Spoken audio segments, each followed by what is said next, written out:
bir deyip gitti gülüp, yüreğimi dilip azar veriyor şolgiz bana, hemen süyenimi bilermike, libim dişlap gülermike, yakın görer seni alıp sormana gelirmike.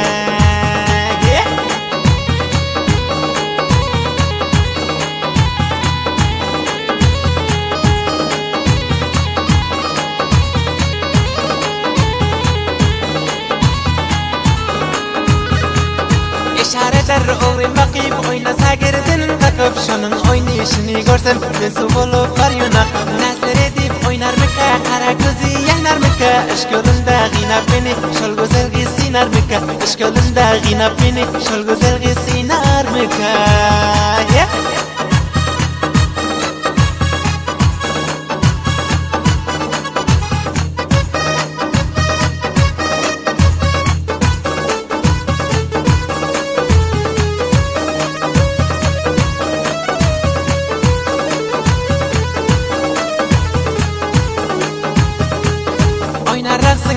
Başlap yazılıp şana taşlap işaret gör şolgun sana aşağı doğduğun dişlap raksın önün başlar mika yok kalebin dişler mika o yanrı azar vermedi dostu seni muşlar mika o yanrı azar vermedi dostu seni muşlar mika o yanrı azar vermedi dostu seni muşlar mika.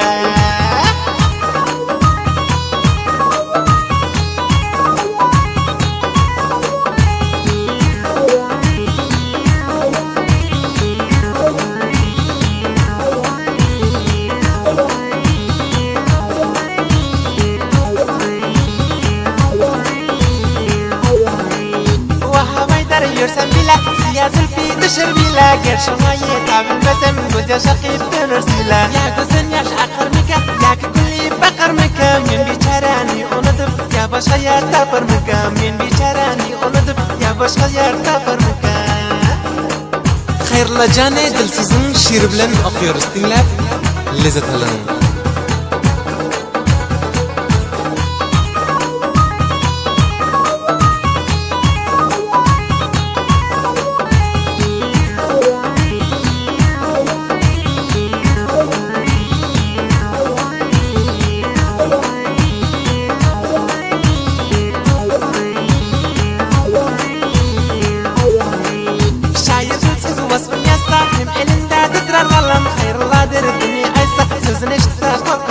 Şöyle duran öter mika, titrat kalam biter mika, mening etyon alışlarımda şuraya yeter mika, mening etyon alışlarımda şuraya yeter mika.